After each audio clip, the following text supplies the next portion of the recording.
Bonjour à tous. Merci beaucoup d'être présents sur place et en ligne. Je suis Agathe Bougon, secrétaire générale adjointe du Conseil national du numérique et nous sommes ravis de vous accueillir pour la 48e édition du cycle de rencontres aux sources du numérique que le Conseil organise avec Renaissance numérique depuis quelques mois, années maintenant. Pour cette édition, nous avons le plaisir d'être à la librairie Canopée en partenariat avec Réseau Canopée, bien représenté aussi aujourd'hui par Franck Baudin. Et nous accueillons Raphaël Douan pour nous parler de son livre Si Rome n'avait pas chuté, coécrit avec des intelligences artificielles. Raphaël, vous aurez l'occasion de nous raconter. Un mot rapidement sur le Conseil national du numérique pour ceux qui ne nous connaissent pas. Pardon. Nous sommes une commission consultative indépendante rattachée à Bercy et chargée de conduire une réflexion sur la place du numérique dans la société. Donc nous aussi, nous faisons des livres sous ce format-là. Et on en a publié 7 qui interrogent notre relation au numérique à travers différentes échelles de cette relation, donc sur la construction des savoirs, la circulation des fausses informations, l'économie de l'attention. Et nous apprécions particulièrement ces moments d'échange autour d'un livre, d'un auteur et de son propos pour prendre le temps de faire un pas de côté et discuter de sujets qui font autant l'actualité que l'intelligence artificielle, son impact sur l'écriture, sur nos savoirs, sur nos travails, nos emplois et finalement notre manière de faire société. Alors, quelques mots sur le programme. Je vais arrêter de parler, laisser la parole, le micro à Franck, ici, qui va vous expliquer un peu pourquoi on est là et les analyses ou les études de Réseau Canopée sur ce sujet. Ensuite, Raphaël présentera son livre et son propos. On animera une discussion pendant 20-30 minutes tous les trois. Et ensuite, le micro sera pour que vous puissiez poser des questions et interagir du coup avec nous. Et pour ceux qui sont sur place, on aura le plaisir de continuer la discussion autour d'un pot ensuite. Donc, ne partez pas directement après. Un mot pour ceux en ligne. Si vous voulez poser des questions, n'hésitez pas à le faire dans le chat parce qu'on n'a pas de système de retour de son ici. Donc, ce sera plus simple pour nous. Et Gabriel, derrière l'écran, pourra se faire porte-voix de vos questions. N'oubliez pas de fermer vos micros et les caméras également pour plus de visibilité pour tout le monde. Voilà, merci beaucoup à tous. Bien, merci Agathe, bienvenue à la librairie Canopée. On est installé ici rue du Four à Paris. Peut-être un petit mot de présentation sur Réseau Canopée en tant que qu'opérateur. Réseau Canopée est un opérateur de l'État. Il est placé sous la tutelle du ministère de l'Éducation nationale avec une mission qui aujourd'hui est très très claire, qui est une mission de formation continue des enseignants. Et Réseau Canopée a cette spécificité notamment de former des enseignants aux questions numériques par le numérique. Donc, tout à fait ravi d'accueillir dans ce lieu, notamment consacré au numérique, Raphaël, puisque depuis de longues années déjà, Réseau Canopée, qui a une tradition d'ouverture sur son temps, parce que le réseau, si je fais un rapide retour en arrière, existe depuis de nombreuses années. Son histoire remonte au 19e siècle et il a intégré dans son travail tous les progrès technologiques. On a travaillé longuement sur les questions d'audiovisuel, la révolution informatique, on a intégré aussi il y a bien longtemps. Et donc aujourd'hui, on travaille toujours dans cette perspective d'innovation avec les intelligences artificielles qui sont devenues un phénomène social majeur et qui impactent le monde de l'enseignement. Donc, il y a un an à peu près, je me souviens, on rencontrait le ministre de l'Éducation nationale de l'époque sur la question des modèles de langage.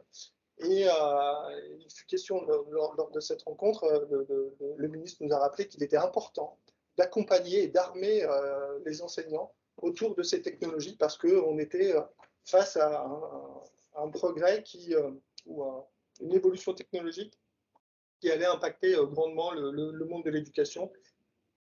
De fait, le travail des enseignants et aussi la manière dont les élèves apprennent. Donc, voilà le point d'origine un peu de ce travail.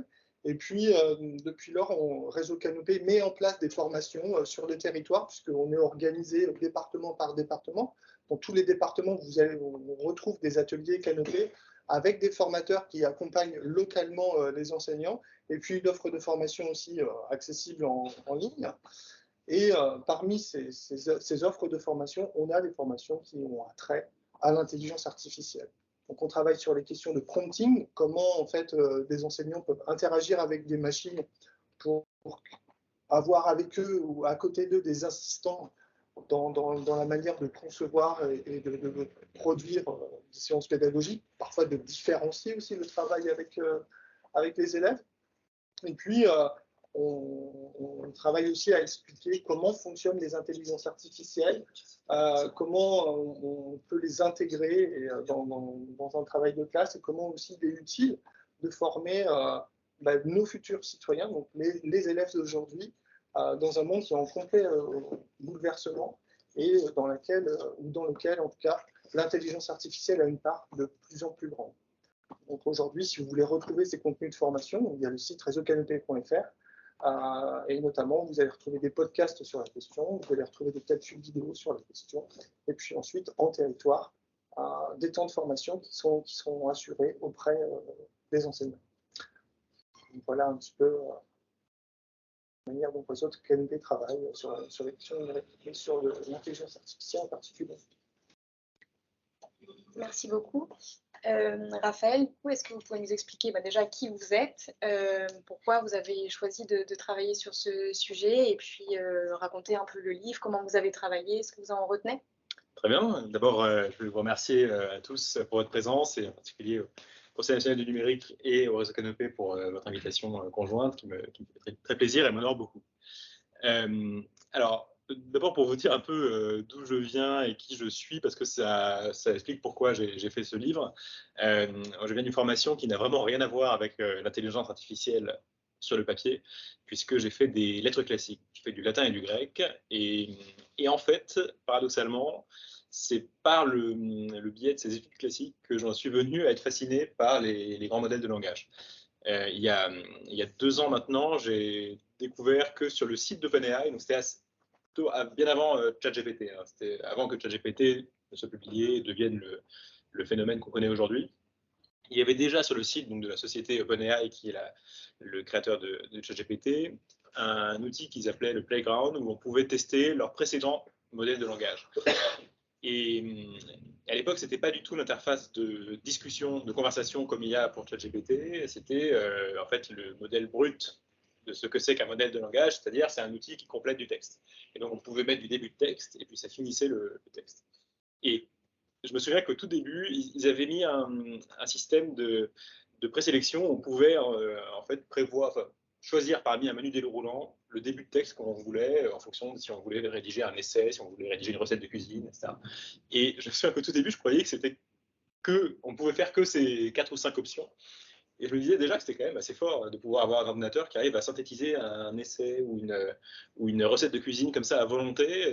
Je trouvais ça déjà très impressionnant. Et puis quelques secondes après, je me suis rendu compte qu'on pouvait effacer le texte présélectionné et en fait mettre ce qu'on voulait et que ça marchait. Et qu'on pouvait lui demander de faire une critique des dieux grecs dans le style de Donald Trump et que ça marchait. Et j'avais été totalement fasciné par ça, justement parce que pendant toutes mes études en fait et tout ce que j'avais fait auparavant, ensuite ce que j'avais fait les livres d'histoire ancienne, au fond il y avait la passion et l'étude du texte. C'est ça que j'avais appris à faire, c'est à traduire, à analyser un texte, et c'est ça qui était resté un intérêt essentiel pour moi. Et là on avait un ordinateur qui était capable de faire du nouveau texte et qui n'était ni du plagiat de textes existants. Je me rappelle que c'est pas comme ça que marchent les modèles de langage, c'est pas des morceaux de texte qui sont repris et recomposé. Et c'est pas non plus du texte totalement aléatoire qui n'a aucun sens et qui ne veut rien dire.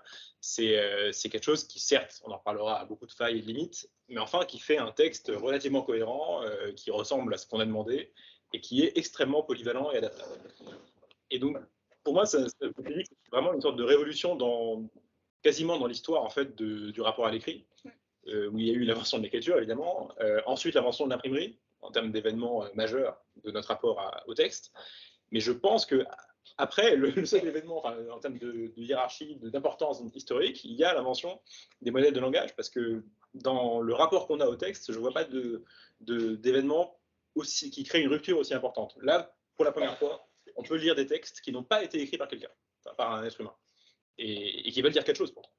Donc, voilà, toutes ces raisons-là font que ça m'a fasciné immédiatement. Alors, je m'étais amusé au début à faire des petits exercices amusants, d'essayer de faire réécrire le scénario d'œuvres classiques de la littérature française avec des tournements, de voir à quoi va ressembler le scénario du mariage de Figaro si Figaro était un hipster, enfin, des choses comme ça. Et puis ça marchait vraiment bien, quoi. Ça faisait quelque chose qui correspondait tout à fait à ce que quelqu'un qui écrit des sketchs aurait fait si on lui avait demandé de faire ça, quoi. Et je me suis donc assez rapidement dit que ce serait amusant et intéressant d'essayer de faire un livre à partir de ça. Et comme ma spécialité, c'était plutôt l'histoire antique, je me suis dit, et que j'avais déjà fait des livres dans ce domaine-là, je me suis demandé dans quelle mesure je pouvais, entre guillemets, m'auto-remplacer, en tout cas essayer de voir s'il y avait moyen d'écrire un livre que j'aurais pas pu faire autrement en réalité.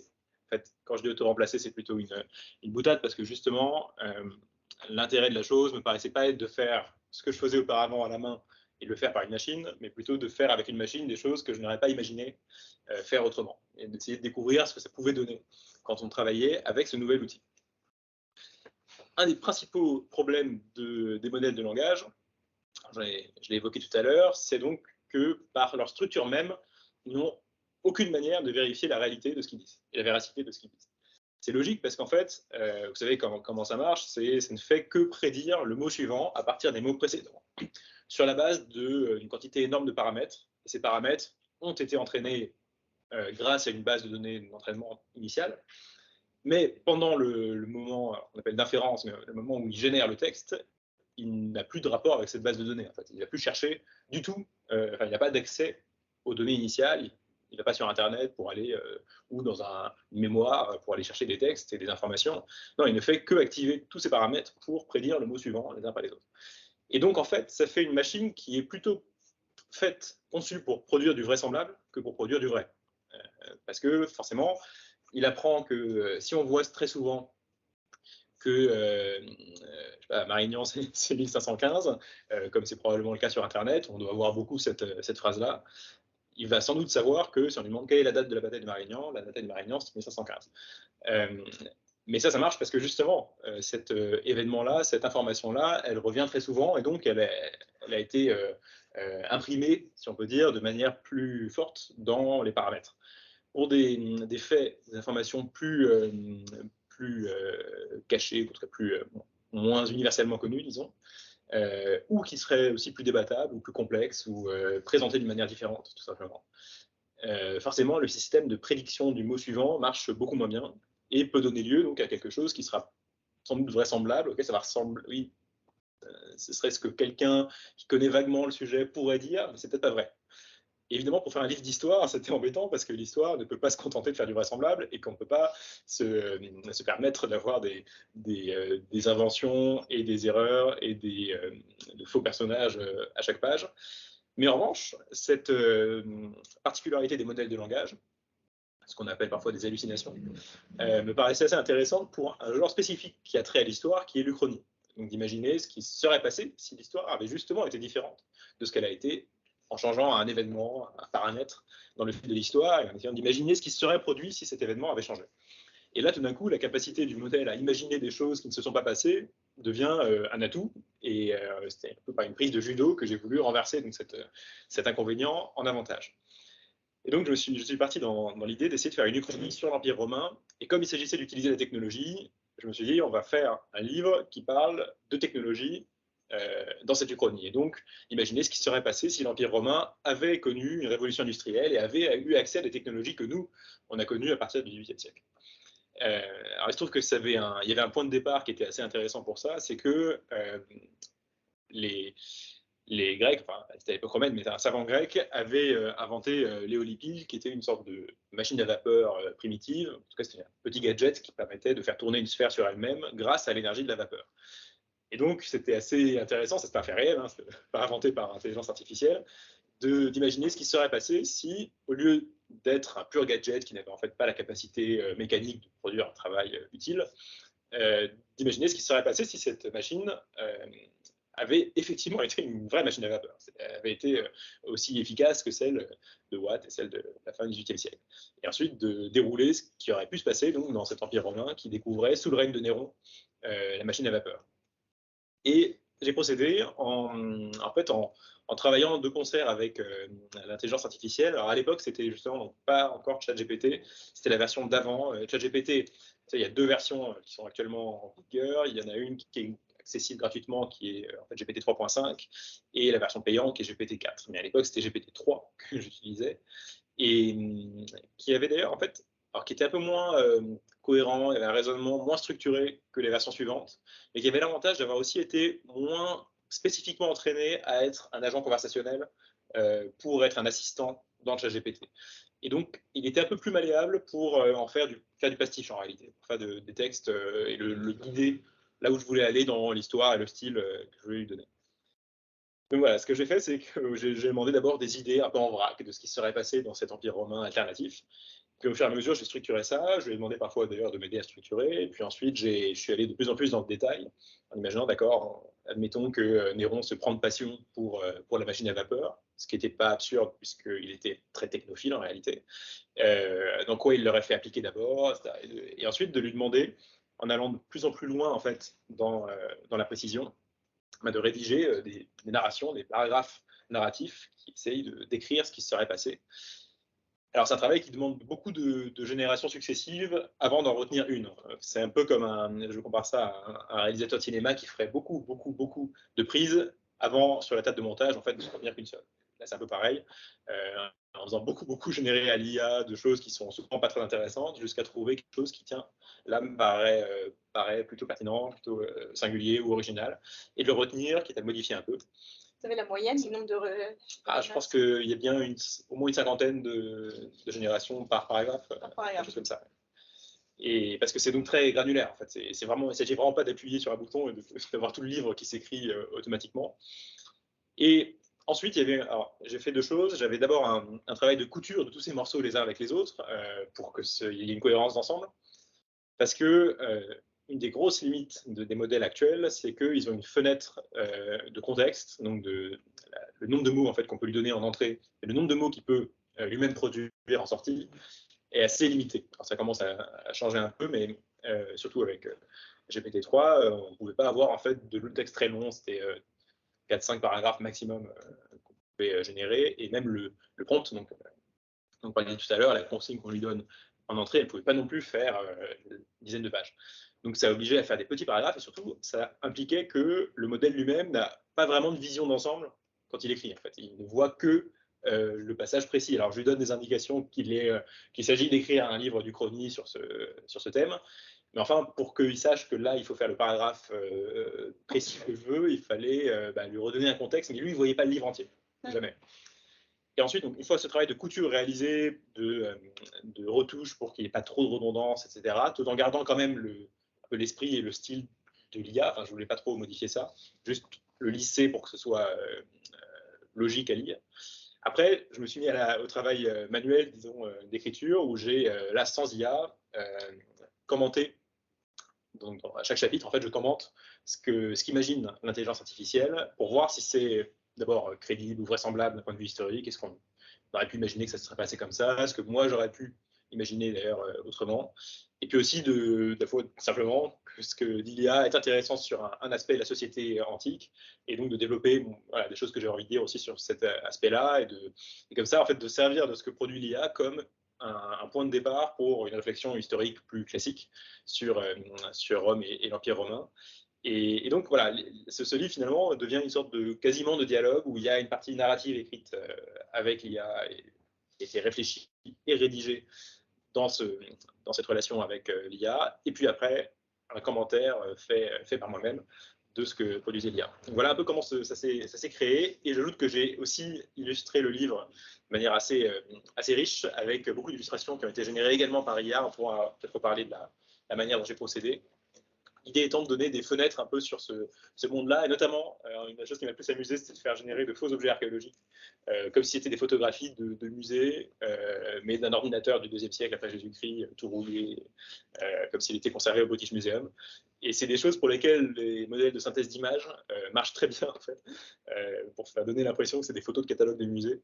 Et ça, je trouvais c'est très amusant, et de pouvoir donner un peu de chair en fait à cette uchronie me paraissait assez important dans la réalisation du livre, parce qu'il y a une partie de réflexion sur ce que c'est que l'IA, j'en parle beaucoup dans l'introduction, une partie de réflexion sur l'Antiquité, et puis, mais une grosse partie aussi de l'intérêt du livre pour moi, ça a été de laisser libre cours à de la fantaisie, et d'avoir quelque chose qui m'amusait en fait, et que je voulais parcourir comme ça avec un peu de liberté, de plaisir d'écrire et de faire et de montrer ce monde qui n'existe pas. Donc voilà le projet. Et puis, je suis prêt pour répondre à toutes les questions, et je pense qu'on peut échanger par ces deux-là. Ouais, merci beaucoup. Moi, ce que je trouve intéressant dans ce que vous dites, c'est vous laissez entendre en fait qu'en travaillant avec une IA, ce qu'on a au final, c'est un texte qui est composite. Il y a ce que compose l'IA déjà. Il y a la manière dont vous composez avec ce que compose l'IA. Et on voit bien que ce n'est pas un matériau brut quoi, qui est livré et qui est retranscrit tout de suite dans les pages. Ce qui serait intéressant de savoir, au-delà du temps que vous... Parce qu'il y a aussi la question du temps de l'écrivain. Est-ce qu'on écrit plus vite ou pas avec l'IA? Et qu'est-ce qu'il faut en plus rajouter de soi dans ce que livre l'IA pour qu'on ait quelque chose finalement d'intéressant? Sur le temps, c'est une très bonne question. Alors, c'est dommage, je n'ai pas vraiment mesuré le temps que j'ai mis pour écrire ce livre, parce qu'en plus, comme ce n'est pas mon activité principale non plus, je ne suis pas à 24 heures sur 24 sur l'écriture du livre. Je pense qu'au total, j'ai mis 6 mois à le réaliser, en comptant les images, qui m'ont pris beaucoup de temps aussi, parce qu'il y avait pas mal de retouches à faire, etc. Mais clairement, en tout cas, ça veut dire que ce n'est pas un livre qui se fait automatiquement en appuyant sur un bouton et en ayant, en 5 minutes, un livre complet. Ça, clairement. Et que chaque texte, en fait, d'une part, a été sélectionné parmi donc une cinquantaine, voire une centaine d'autres, chaque bout de texte, chaque morceau de texte, et que lui-même, il a été un peu retouché. Alors, encore une fois, je n'ai pas voulu trop le changer. J'aurais pu, d'ailleurs, ça aurait pu être une autre démarche, de s'en servir comme un squelette qui ensuite serait vraiment retravaillé à la main. Mais là, comme c'était une expérience qui se voulait être transparente sur l'usage de l'IA, je voulais aussi qu'on repère quand même le style, entre guillemets, et la manière d'écrire de l'IA là-dedans. Donc, vraiment, je trouve que la comparaison avec le studio de cinéma, c'est ce qui s'en rapproche le plus, en fait. Et d'ailleurs, je trouve que ça permet aussi de répondre aux questions qui se posent sur le rôle de l'auteur ou de la place de l'humain là-dedans. Parce qu'un réalisateur de cinéma peut très bien ne jamais toucher une caméra pendant toute la réalisation d'un film. Il y en a qui aiment bien se mettre à la caméra, mais il y en a qui restent sur leur chaise pendant absolument tout le tournage et toute la production. Et il n'empêche qu'en fait, c'est quand même eux qui sont les auteurs, enfin en tout cas qu'on désigne comme étant les auteurs de leur film, parce qu'ils ont fait en fait des choix, tout simplement. Ils ont fait travailler des gens, ils ont eu des idées à l'origine, ils ont demandé d'approfondir des idées, les équipes sont venues, leur ont proposé des choix, ils ont fait des choix, ils ont sélectionné. Et à la fin, en fait, c'est ce travail de sélection qui fait le résultat final. Et je trouve que quand on travaille dans d'ailleurs différents domaines, hein, pas seulement dans l'écriture d'un livre, avec des IA, on est un peu dans cette position-là où on fait travailler des systèmes et où on sélectionne, nous, le résultat. Et quand on décide d'approuver, de partager un résultat, ben on l'a assumé, on le prend pour nous, en fait. C'est ce qui résout un peu aussi, je trouve, les dilemmes qu'on peut avoir sur est-ce que ça vaut le coup de lire un texte qui a été fait par une IA, des choses comme ça. Ben, s'il y a un auteur qui l'a partagé et qui l'a approuvé, en fait, ça veut dire qu'il est d'accord avec ce qui a été écrit, il l'a repris à son compte. Et donc oui, en fait, ça ne change rien. C'est un texte qui est signé par cet auteur. Et c'est assez différent imaginons un site qui génère au hasard du texte et où il n'y aurait aucune, disons, responsabilité assumée par aucun être humain. Je pense que le rapport qu'on aurait à ce texte-là serait très différent de celui qui a été littéralement publié par un auteur. C'est vraiment passionnant. À un moment, vous dites qu'il faut donner confiance à la machine en lui demandant sur l'écriture des parties, là, écrit comme si tu étais le meilleur historien du monde sur la Rome antique, là, si tu étais le meilleur sociologue, etc. il y a tout un vocabulaire au début sur l'aide ou le compagnonnage avec la machine. Donc j'aurais bien aimé vous entendre sur justement le rapport que vous avez entretenu au début avec l'IA et peut-être à la fin du livre, si ça a été une aide, un boulet, une expérience, et quel type de compagnonnage on peut envisager avec la machine justement dans le cadre de l'écriture ou de ce type de métier, notamment si on met en perspective avec toute l'inquiétude des scénaristes, notamment à Hollywood, vers quoi on peut. Deux questions en ligne. C'est assez paradoxal. D'un côté, il faut toujours se rappeler que ce sont des machines et que donc ils ne pensent pas comme des êtres humains, et que ce n'est pas des êtres humains, et que ça a beau parler et dire bonjour et dire merci, etc. Ce n'est pas une personne. Il faut toujours avoir à l'esprit. Mais paradoxalement, parfois, ce qui marche le mieux dans la manière d'interagir avec, c'est de la traiter comme si c'était un être humain. En fait. Et donc de lui demander, effectivement, si on lui pose des questions en la motivant, entre guillemets, en fait, en lui donnant le rôle qu'elle doit jouer, plus exactement, en préparant aussi le registre et le style de ce qu'on demande de manière à ce qu'elle limite le même pour la réponse, ça fait des meilleurs résultats. En fait, la solution, en tout cas l'explication de ce phénomène, c'est assez simple, c'est qu'à l'origine, et fondamentalement, comme je le disais tout à l'heure, ça ne fait que prédire le mot suivant à partir des mots d'avant.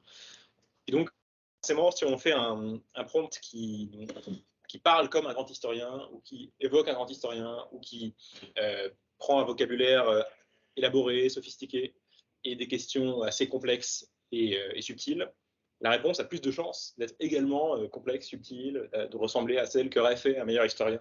Parce qu'il complète un texte qui commençait comme ça. Alors que si on commence le texte avec des fautes d'orthographe et des idées idiotes et des phrases avec une syntaxe bancale, il va aussi il va essayer de continuer le texte de la même manière. Alors, c'est plus ou moins vrai parce que dans ChatGPT, vous verrez qu'il était très très surentraîné à répondre toujours avec le style de ChatGPT, mais c'était plus visible dans GPT-3 et c'est visible dans d'autres modèles open source aussi.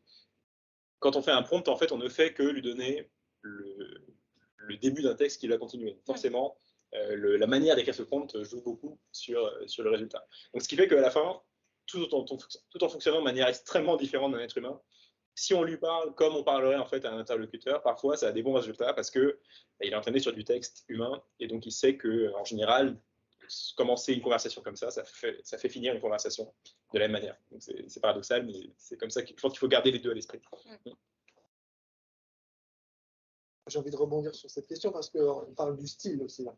Et on a découvert en fait quand on demandait des modèles de langage. Ah pardon.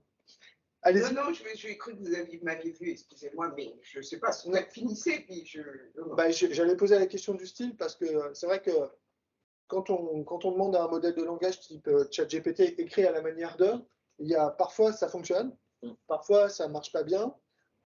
Comment vous avez travaillé le style pour que ce soit constant en fait, dans les livraisons, parce que le style de ChatGPT 3, c'est pas folichon quand même. Alors, c'est une bonne question. Et ce qui est dommage, c'est que ChatGPT, justement, a été très neutralisé dans son style parce qu'il voulait en faire vraiment un assistant robot. Quoi. Et donc, il prend lui-même le rôle en fait, d'un assistant robot. Et après, quand on lui demande dans ChatGPT de pasticher Proust, il va pasticher Proust comme un assistant robot en fait, le pasticherait. C'est un peu dommage parce qu'en réalité, on peut faire. Alors, il y a plusieurs manières de faire sortir un modèle de langage de cette contrainte, c'est ce moule originel. La première, la plus simple, c'est de lui donner des exemples du style qu'on veut imiter dans le prompt. C'est ce qu'on appelle du few-shot learning dans le jargon anglais. Donc on lui donne quelques exemples et il va apprendre à partir de ces quelques exemples. C'est-à-dire par exemple, voilà quelques passages de Proust. Essaye de faire maintenant un nouveau paragraphe de Proust qui parlerait cette fois-ci de tel sujet. Et ça va déjà être un peu mieux parce qu'on lui a donné au début la référence de ce qu'il devait faire et il va déjà en tirer quelques conclusions sur la manière dont il doit écrire. C'est beaucoup mieux en tout cas que de lui dire simplement et sans exemple, écris un passage de Proust sur ceci.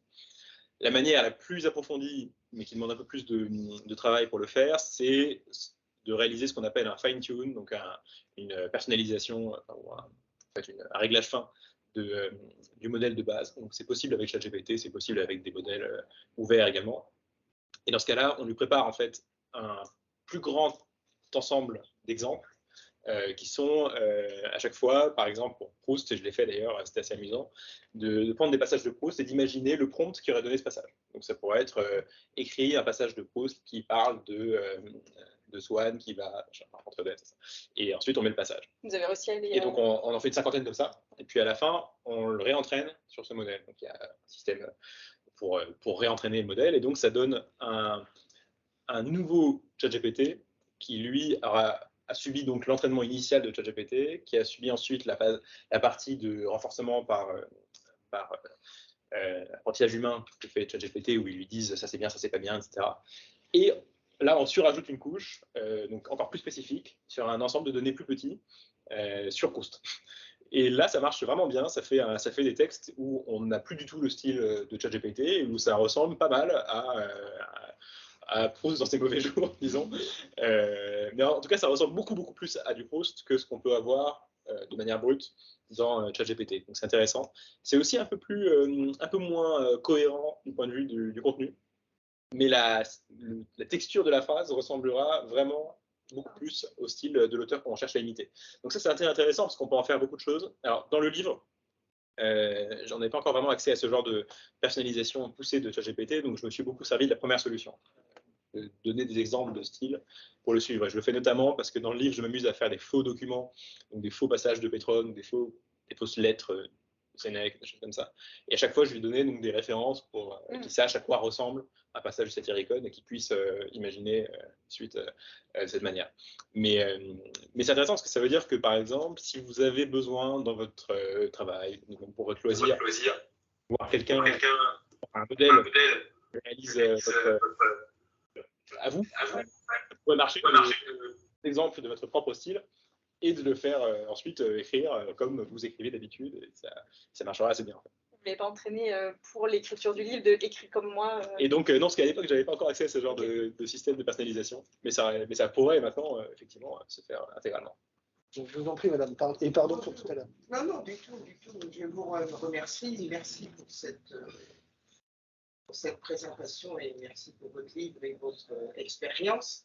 Je suis Guylaine Lierceau, j'ai été au Conseil du numérique. Je suis aujourd'hui, j'ai pas mal de casquettes, mais aussi je suis plus sur l'éducation, donc je connais très bien le Canopé, puisque je suis trésorière aujourd'hui et avant présidente d'une association des petits débrouillards, éducation populaire par les sciences pour les sciences. J'étais très intéressée, mais en fait, on est dans l'Uchronie et je me demande ce que vous racontez, en fait, plusieurs personnes, en fait, sans outil.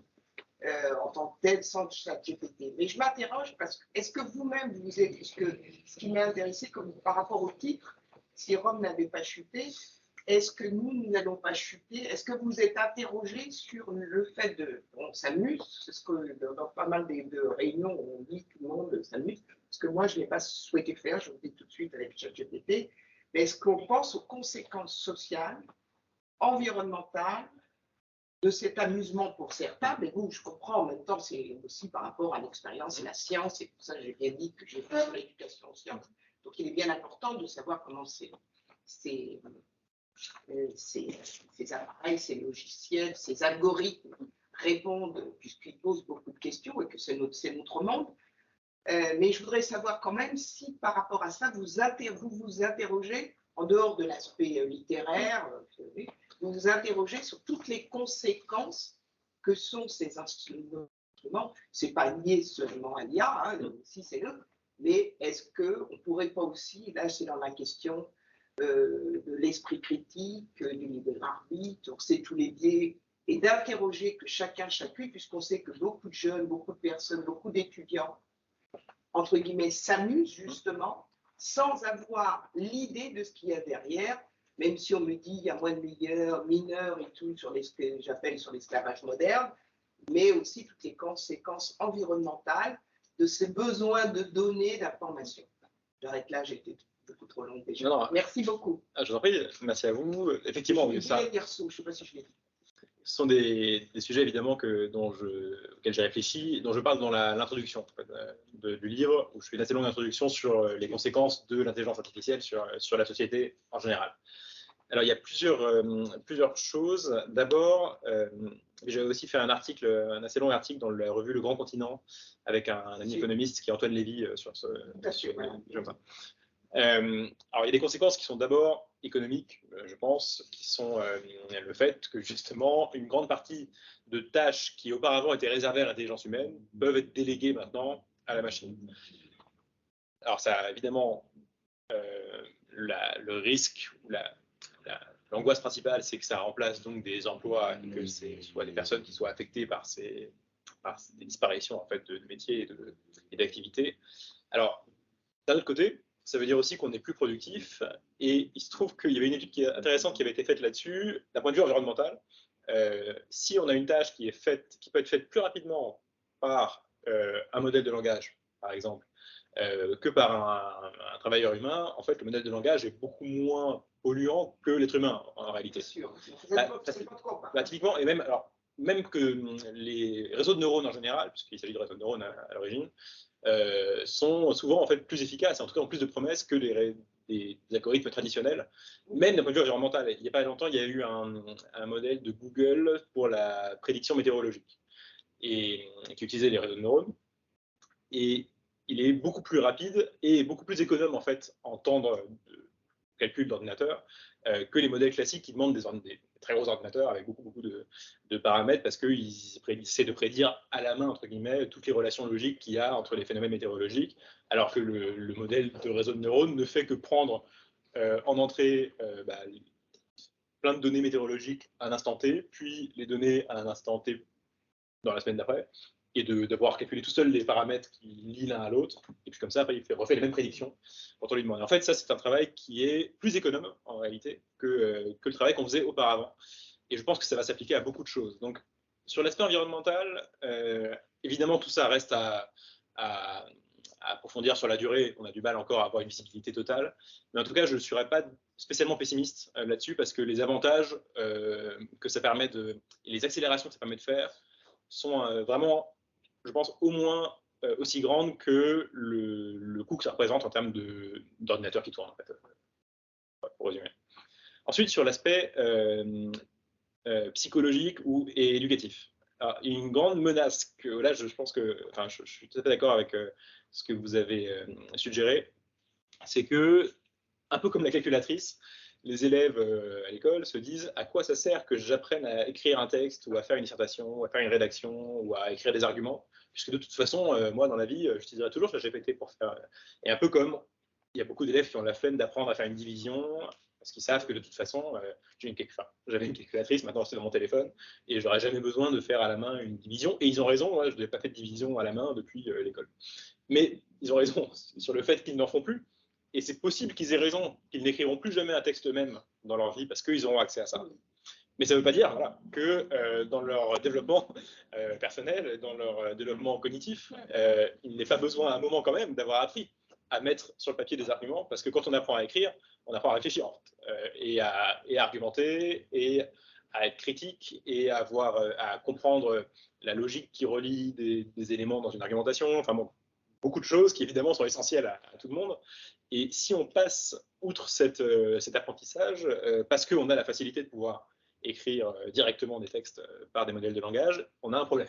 Donc, je serais assez partisan à la limite de garder des enseignements en fait classiques, et notamment des rédactions et des essais, des choses comme ça, à l'école, sans avoir accès à ces outils-là, tout en sachant qu'en fait, ils s'en serviront tout le temps, par la suite, et en dehors des cours.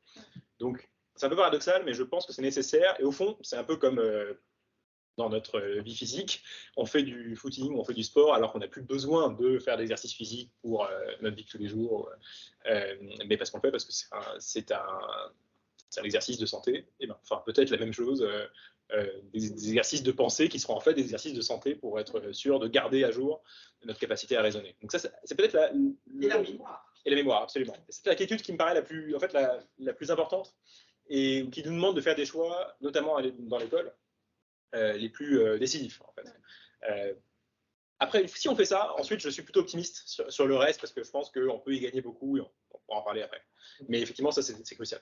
Je vais peut-être me permettre aussi de répondre un peu à cette question parce que on travaille aussi à Réseau Canopé avec des enseignants qui sont confrontés à des élèves qui, de toute façon, ont des comptes ChatGPT et délèguent des tâches d'écriture à ChatGPT. Et quand on dialogue avec ces enseignants, ils sont bien conscients de ce fait-là, et ils trouvent aussi des parades, pédagogiques. Il y a quelques mois, on était exactement sur ces fauteuils.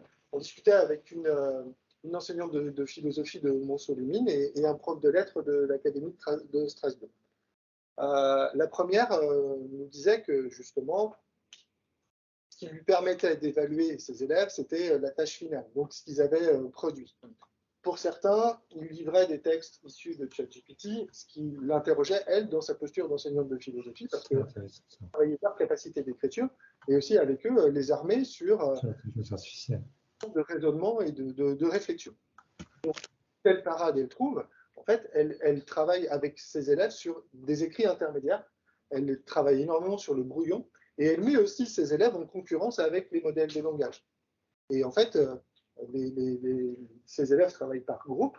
Il y a des groupes qui travaillent avec le modèle de langage, donc ils produisent des textes, ils ont travaillé le brouillon avant, donc ils travaillent quand même cette question du prompting, la question du raisonnement, donc ils développent de réelles compétences. En plus, vous l'avez très bien dit, on ne prompte pas bien si l'on n'écrit pas bien, donc ils ont quand même besoin d'avoir des compétences d'écriture. Et d'autre part, d'autres groupes travaillent, eux, à produire des écrits sans la machine. Et ensuite, tout le monde se remet au travail et on compare les deux écrits. Et souvent, en fait, ce dont on se rend compte, et ce qu'elle nous dit régulièrement, cette collègue, c'est que ChatGPT est très bon pour produire des écrits moyens, mais très mauvais pour produire des écrits brillants. Donc les compétences d'écriture sont bien travaillées effectivement par le corps enseignant. Il y a toujours besoin de compétences d'écriture, et effectivement, ces collègues-là s'y attachent.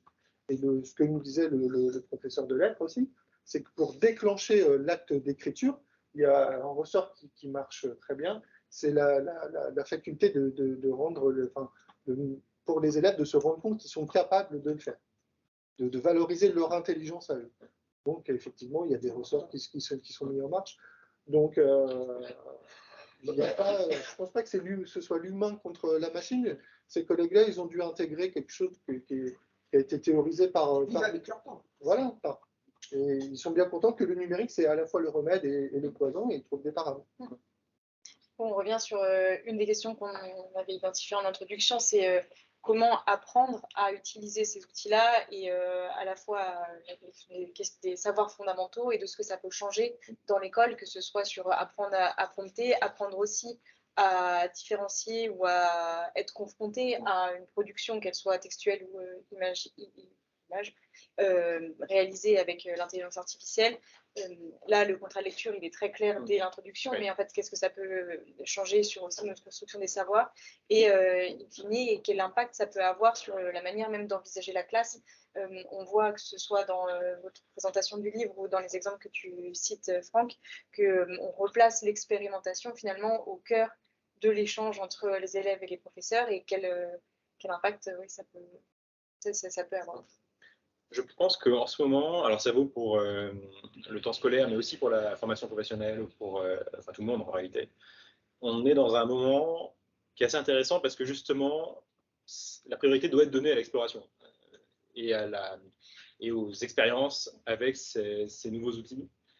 Ce serait difficile de dire, là maintenant, on a un guide ou une sorte de cahier des charges définitif de la manière dont on doit utiliser les modèles de langage. D'abord parce que ça change tout le temps, et ensuite parce que même les créateurs de ces modèles en fait ne savent pas très bien quelles sont les limites de leurs usages et ce qu'ils peuvent faire. On découvre un peu tous les jours qu'en fait certains modèles de langage arrivent à faire telle tâche qu'on pensait impossible avant. Inversement, que les tâches qu'on croyait qu'ils faisaient très bien, en fait ils le font moins bien que ce qu'on pensait. Mais comme c'est des réseaux de neurones, aucune de leurs fonctionnalités n'a été codée à l'avance par leurs programmeurs. Ils ne font que tout ce qu'ils ont fait, c'est qu'ils ont mis beaucoup de texte et ils ont mis trop des corrélations dans tout ça. Enfin, pour simplifier beaucoup, c'est ça. Il n'y a rien qui prédit que ChatGPT doit répondre ceci quand il y a cela. À part précision que ChatGPT donc subit un entraînement où pendant un petit moment des gens valident ou pas des réponses tests, ce qui lui donne son caractère, disons, actuel. Mais enfin, bon, fondamentalement, il n'est pas y a des fonctionnalités qui peuvent tout à fait surgir sans qu'on les prévu. Donc tout ça incite à ce que en fait, chacun s'en serve et essaye des choses avec. Alors je trouve que ça vaut particulièrement pour le travail, parce que une administration, une entreprise ne sait pas à l'avance dans quoi un modèle de langage peut lui être utilisé. Ce sont donc beaucoup de petites choses qui peuvent être faites, qui auparavant étaient faites par un être humain, qui pourraient être automatisées, puis libérer du temps pour faire d'autres choses. Mais ça, les seuls qui peuvent le savoir, en fait, c'est ceux qui font ces tâches eux-mêmes, au niveau individuel. Et pour s'en rendre compte, il faut qu'ils utilisent des outils comme ChatGPT et qu'ils utilisent suffisamment pour en voir un peu les contours et se dire, tiens, ça pourrait servir pour ça, etc. Donc, je trouve que le principal conseil qu'on a donné, c'est vraiment pour tout le monde d'essayer d'utiliser le plus possible et de tenter le plus de choses avec. Il y a beaucoup de choses qui vont rater parce que ce n'est pas un outil magique, hein, mais il y en aura peut-être qui marcheront, et dans tous les cas, ça donnera une assez bonne vision des limites et du périmètre des capacités de ChatGPT. Mais c'est assez, je trouve, excitant de pouvoir se dire justement qu'on n'a pas encore du tout atteint les limites de ça, et puis c'est sans parler du fait qu'il va y avoir, il y a forcément des nouveaux outils qui vont sortir. En même temps. Qu'est-ce que vous voulez dire par là?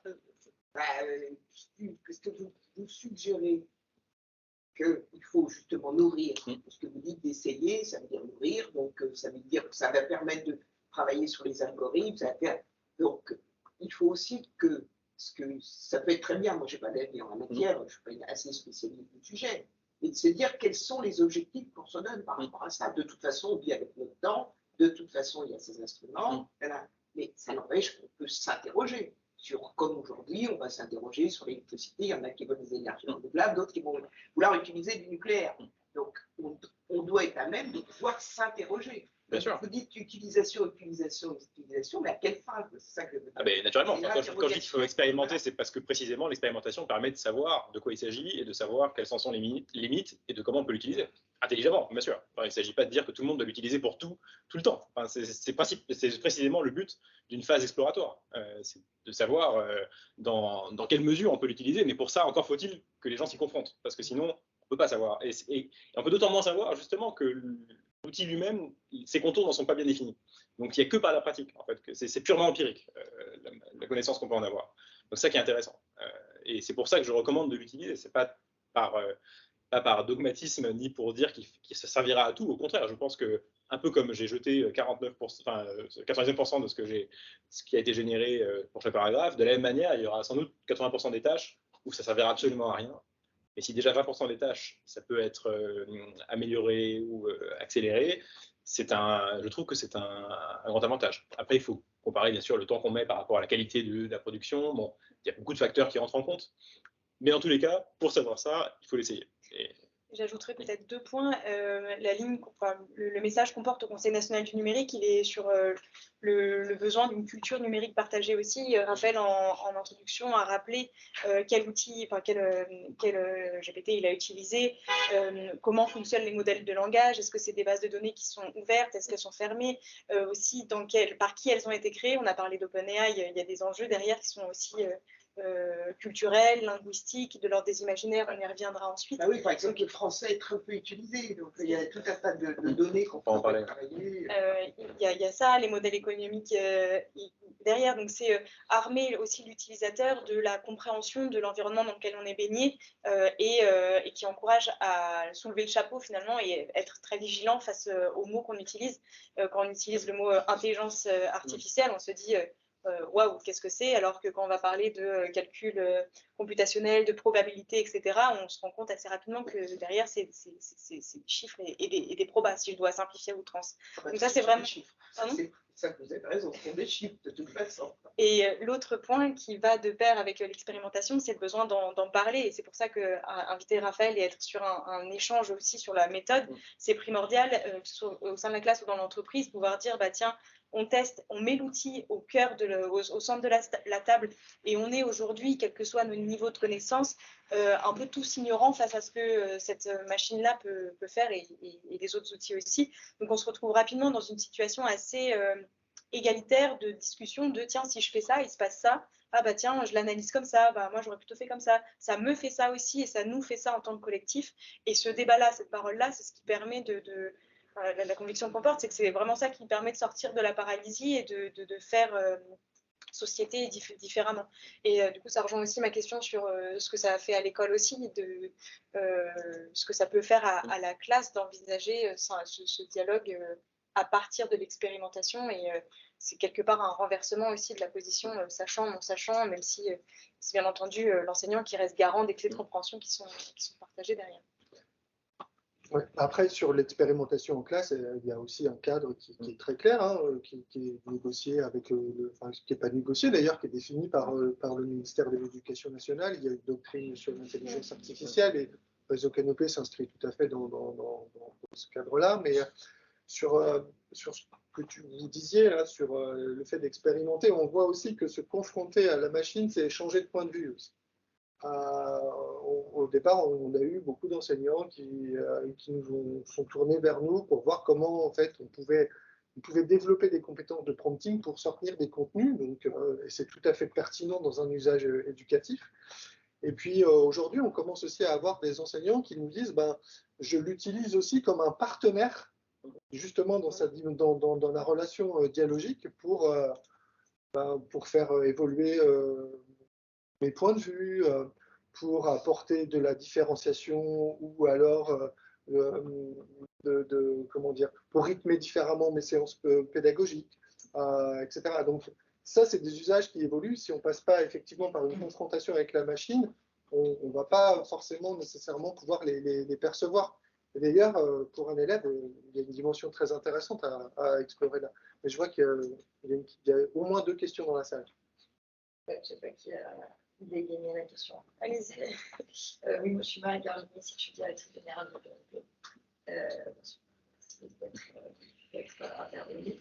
Mais je me demande si vous n'aviez pas eu un parcours brillant en lettres classiques.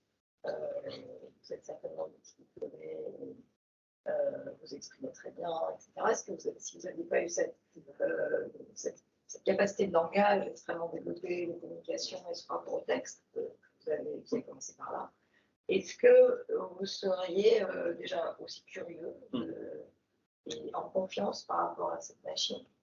Est-ce que ça ne vous a pas donné des armes justement pour la dominer? Je pense évidemment aux enseignants qui interviennent dans nos formations, qui nous disent attention aussi aux inégalités parce que c'est bien aussi que dans notre système éducatif, la maîtrise du langage n'est malheureusement pas maîtrisée par tous les élèves de la même manière. Et que ça peut être un frein par rapport à l'utilisation de cette machine. Oui, c'est une très bonne question. Je suis assez partagé là-dessus. Clairement, c'est parce que j'avais aussi fait ces études-là que j'ai eu cette curiosité à l'origine. Ça, c'est très clair. Et c'est même une fascination que j'ai eue et que je pense d'autres gens ne partageraient pas parce qu'ils n'ont pas les mêmes intérêts. Bon, ça, c'est très clair. Ensuite, alors, c'est vrai, et on l'a dit, que savoir bien écrire, ça aide à faire de meilleurs prompts et donc à mieux se servir de la machine et en tout cas arriver à un résultat qui correspond plus à ce qu'on voulait exactement sans se laisser emmener dans des directions étrangères à nos buts par l'outil lui-même. C'est toujours un risque qu'effectivement on demande quelque chose à la machine, on le demande mal et donc elle finit par dire un peu n'importe quoi et bon, peut-être qu'on va croire ce qu'elle dit alors que c'est pas vrai. Et alors, je trouve qu'un des mauvais réflexes que je vois souvent par les gens qui utilisent pour la première fois ChatGPT, c'est de s'en servir en fait comme d'un moteur de recherche, comme Google. Et donc de demander par exemple, il y a eu pas mal de politiques qui ont fait ça, de mettre leur propre nom et de dire qui est telle politique. Et puis en fait, comme malheureusement c'est pas forcément un politique super connu, il y aura un résultat qui sera mauvais sur plein de points, il va se tromper sur les postes. Et donc ensuite qu'il abandonne en se disant ah bah donc c'est nul en fait, ça fait de mauvais résultats ça. Et là à la limite il y a même pas c'est même pas une question de prompting, c'est juste que c'était pas le bon outil pour ce qu'il cherchait en fait. Et les modèles de langage c'est quand même d'abord des transformateurs. C'est des choses qui vont, on leur donne quelque chose en entrée, ils vont en sortir quelque chose en sortie et ça va être transformé et ça peut inventer des choses fantaisistes, mais c'est pas une bonne manière de récupérer des informations. Et ça, c'est, je trouve, une faille ou un piège dans lequel tombent pas mal de gens qui essayent ChatGPT. Il y en a qui d'ailleurs n'en sortent pas du piège, qui finissent par croire que tout ce que dit ChatGPT est vrai, alors en fait pas du tout, et qui s'en servent en remplaçant Google, c'est une mauvaise idée. Et il y en a d'autres qui tombent à moitié dans le piège en se disant ah c'est nul donc je n'utilise plus jamais, quoi. Et en fait c'est simplement pas ça. Après en même temps l'autre aspect de la question c'est que jamais probablement une innovation numérique n'a été aussi facile à utiliser que les modèles de langage, précisément parce qu'on leur parle en langage courant en fait. Il n'y a même pas besoin de savoir, il y a à peine besoin de savoir cliquer sur un bouton ou de naviguer dans un menu pour utiliser ChatGPT. Et c'est possible que bientôt d'ailleurs, c'est un peu l'objectif de Microsoft en ce moment, se servir d'un ordinateur ne ressemblera que en fait, à ça. C'est-à-dire qu'on parlera à l'ordinateur et puis il fera des choses sans qu'on ait besoin vraiment de naviguer dans les interfaces et de cliquer, etc. Je pense que pour beaucoup de gens, ça peut être en fait un outil d'accessibilité en réalité. Parce que justement, le langage, c'est quand même quelque chose. Certes, on a des inégalités de maîtrise du langage, mais enfin, on partage tous la possibilité du langage. Donc, et puis, même s'il y a des différences de qualité dans le résultat entre les prompts, il n'empêche que quelqu'un, par exemple, qui aurait de grandes difficultés à écrire et qui aurait besoin de faire une lettre, un courrier ou un mail pour avoir accès à quelque chose, s'il arrive à simplement dire à ChatGPT, voilà, j'ai un besoin pour, j'en sais rien, une démarche administrative ou un entretien d'embauche, j'ai besoin d'avoir un mail où je demande ça et je ne sais pas du tout comment faire, il va avoir un mail. Et il sera quand même bien mieux fait que ce qu'il aurait fait lui-même, même si peut-être que quelqu'un qui aurait fait un meilleur prompt aurait eu quelque chose d'encore mieux. Mais là, ça réduit quand même l'inégalité de résultats, malgré tout. Donc voilà, je suis assez partagé. Il y a ces deux aspects. D'un côté, c'est inégalitaire, et de l'autre, c'est aussi une grande force en fait, d'accessibilité pour beaucoup d'usages. Donc on va voir comment ça se développe et comment ça se décante finalement dans la société. Mais pour analyser tous les biais, je rejoins madame. Il faut quand même avoir, vous savez aussi bien que moi, je n'ai pas besoin de... Mais il y a quand même besoin, c'est ce que vous dites, c'est toute la question de l'éducation, l'esprit critique. On voit bien, vous dites bien, toutes les inégalités, tout le questionnement qu'on doit avoir, c'est que ça ne va pas renforcer ces inégalités.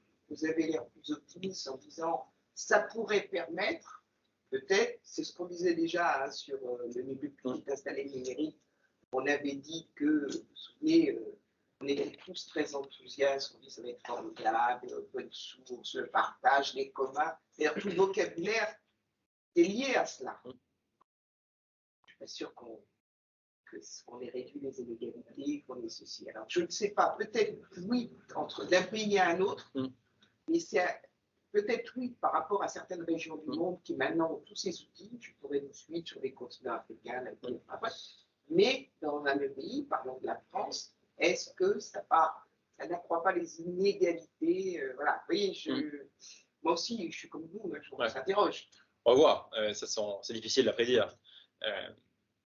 Et surtout que la question des inégalités, ça dépend de quelles inégalités on parle. Si c'est l'accès au service public, par exemple, je pense que ça peut être un bien positif, un bien net pour la société, parce que justement, il y a beaucoup de démarches qui pourraient être rendues plus simples par ce biais-là. Là, je participe d'ailleurs bientôt à une sorte de concours du Conseil d'État pour inciter des équipes de développeurs à faire des algorithmes pour rendre les décisions de la juridiction administrative plus compréhensibles par les usagers. Ce qui est d'ailleurs une démarche qu'ils avaient essayé d'entamer depuis un petit moment dans la rédaction par les magistrats humains de leurs décisions, mais clairement c'est quelque chose et le modèle de langage peut tout à fait marcher. Et ce serait pas plus mal que quand quelqu'un saisit la justice, il puisse comprendre en langage courant la décision qui lui a été rendue. Donc c'est clairement un outil intéressant dans ces cas-là. Et là, je trouve que ça réduirait une forme d'inégalité. Ensuite, pour les conséquences, disons, plus indirectes sur les inégalités économiques, ça c'est très difficile à dire. Parce que est-ce que le système économique va tellement changer que ça va favoriser certains rentiers, en gros, qui savent tirer parti de ces technologies, de ce capital-là, au détriment d'autres. Bon, peut-être, mais ça, c'est des choses, j'ai un peu de mal à prévoir ça à ce stade. Mais il faudra y être vigilant. Ouais. Dans tous les cas, il y avait deux questions, Simon et Monsieur ensuite. Oui, mais vous avez commencé à y répondre, Simon Delling de Renaissance Numérique. Déjà, merci beaucoup. J'avais une question sur l'utilisation des modèles d'IA. Vous avez parlé des idées, vous avez demandé à chat au modèle d'IA des idées. Je me pose la question, mais vous avez commencé sur les biais d'ancrage ou les biais de cadrage. Est-ce que le fait poser des questions et de proposer des idées ne vous empêche pas, ne vous amène pas dans un tunnel informationnel et vous empêche de réfléchir par vous-même et de réfléchir à d'autres idées et vous bloque dans une piste? C'est une bonne question. Je pense que ça dépend beaucoup de l'approche qu'on a et du contexte dans lequel on se place. Là, pour mon livre, en fait, j'ai l'impression que c'est le contraire, c'est que ça m'a donné des idées que je n'aurais pas eu autrement, tout en évidemment m'interdisant pas d'en avoir par ailleurs moi-même. Et ça m'a mené dans une direction que je n'aurais pas forcément prévue. Et c'était un peu, c'était vraiment la philosophie du livre, c'était de me laisser emmener dans des directions que je n'aurais pas forcément prises tout seul. Et pour ça, c'est bien parce que le modèle de langage, il a des biais à lui, certes, mais c'est pas nos biais. Donc, déjà, ça nous fait sortir un peu notre propre ligne à nous. D'ailleurs, je trouve qu'une utilisation amusante de ça, c'est de lui faire critiquer les idées qu'on a, parce que psychologiquement, content d'une idée qu'on vient d'avoir, on a toujours du mal à se mettre à la place de cette idée, la critiquer. Et le modèle de langage, lui, il n'a pas de scrupule, évidemment, à nous dire, si on lui demande 10 arguments contre cette idée, il va en trouver autant que possible, il va essayer de les trouver. Et ça marche assez bien ensuite de voir si c'est des arguments qui sont solides, et dans ce cas-là, l'idée était mauvaise, ou si c'est des arguments tirés par les choses qui laisseraient penser que l'idée est peut-être bonne. Donc bon, il y a des moyens comme ça de s'en servir pour aller au-delà justement de nos carcans psychologiques. Mais clairement, si on l'utilise dans une autre démarche et de manière, disons, moins critique, ça peut avoir l'effet inverse. Et si, encore une fois, on s'en sert comme un moteur de recherche, là, c'est pire parce que ça nous emmène à des trucs. Bon, après, l'avantage aussi, c'est que là, on est très focalisé sur OpenAI parce qu'ils ont été les premiers à mettre ça dans les mains du public. Mais en fait, il y a aussi beaucoup d'autres modèles qui commencent à arriver, y compris en open source. Et je pense qu'à terme, en fait, il y aura une sorte de marché, de concurrence entre différents modèles qui auront tous des réflexes et des biais différents parce qu'ils auront été soit entraînés sur des jeux de données différents, soit parce qu'ils auront subi le fameux renforcement par feedback humain de manière différente. Donc ça, c'est plutôt positif parce que ça veut dire qu'on pourra aussi comparer des modèles différents. Encore une fois, ça demande de l'esprit critique, mais après tout, quand on lit un livre ou quand on va sur Internet, on a aussi besoin d'exercer l'esprit critique. On peut lire aussi des mauvais livres, ça existe également. D'ailleurs, si on veut se confronter à d'autres points de vue, il existe aussi des IA basées sur des modèles de langage qui sont ouverts sur le web.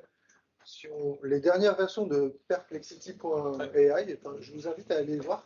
On peut l'interroger comme on interrogerait un moteur de recherche. Donc, on va avoir une synthèse qui va être faite avec des renvois possibles. Et après, on peut aussi utiliser ces réponses pour aller solliciter l'IA pour qu'elle nous propose aussi les antithèses ou des propos contradictoires par rapport à ce qui vient de sortir. Et donc là, quand on veut faire une petite cartographie de controverses, c'est des outils qui peuvent être très puissants et justement qui nous aident à ne pas rester enfermés dans une bulle de filtres qui seraient liés aux mots-clés qu'on a saisis ou à ce qu'on veut aller chercher dans les résultats. Là, j'ai refait le test il n'y a pas longtemps avec l'outil de Microsoft qui est en fait du ChatGPT 4 mais ouvert, enfin, connecté au web. Et ça marche aussi très très bien. Donc travailler l'esprit critique en sollicitant l'IA, ça peut tout à fait se faire. Quand on est enseignant, ça permet de générer une carte et d'avoir un panorama sur un sujet donné qui est intéressant. Si on est élève, ça permet aussi de construire un argumentaire et d'aller solliciter le contre-argumentaire, ce qui peut être assez intéressant finalement. Il y a un exercice intéressant, c'est de voir des modèles très spécialisés aussi, parce que ça permet de se rendre mieux compte de ce que c'est que ces technologies-là.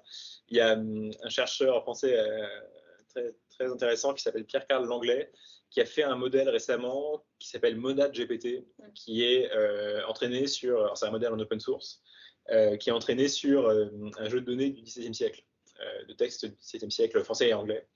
Et donc c'est très amusant parce que ça génère donc du texte comme si c'était écrit au XVIIe siècle, mais vraiment beaucoup mieux que ChatGPT. Beaucoup mieux que si on disait à ChatGPT, écris-nous un texte comme si c'était.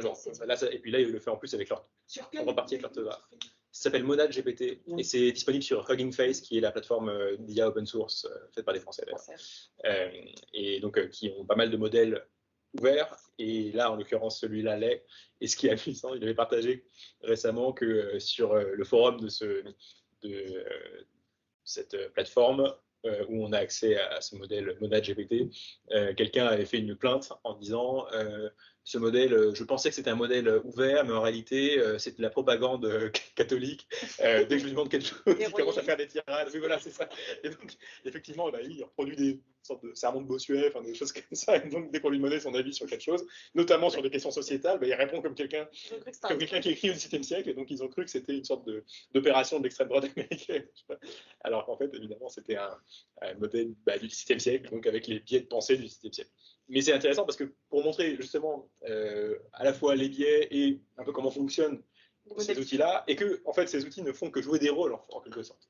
C'est des machines à jeu de rôle en fait. De montrer quelque chose entraîné sur un corpus très spécifique, et en particulier sur un corpus littéraire amusant comme celui-là, je trouve que c'est une bonne illustration. Et ce côté jeu de rôle, on a quand même rarement l'occasion, enfin, pour ma part, d'échanger, enfin, de poser des questions sans jugement. C'est-à-dire que, Oui. par exemple, si je vous pose 15 fois la même question, au bout d'un moment, vous allez vous dire, bon, elle est sympa, mais elle comprend rien, alors que la machine... pardon ? Elle réitère et puis elle ne me jugera pas. Donc, en termes de punching ball ou de ping-pong, c'est aussi un partenaire qui peut être intéressant dans ce sens-là. Mais vous aviez du coup une question. Oui, Thierry Tabois, donc je suis directeur des enjeux sociétaux et des droits humains pour Orange.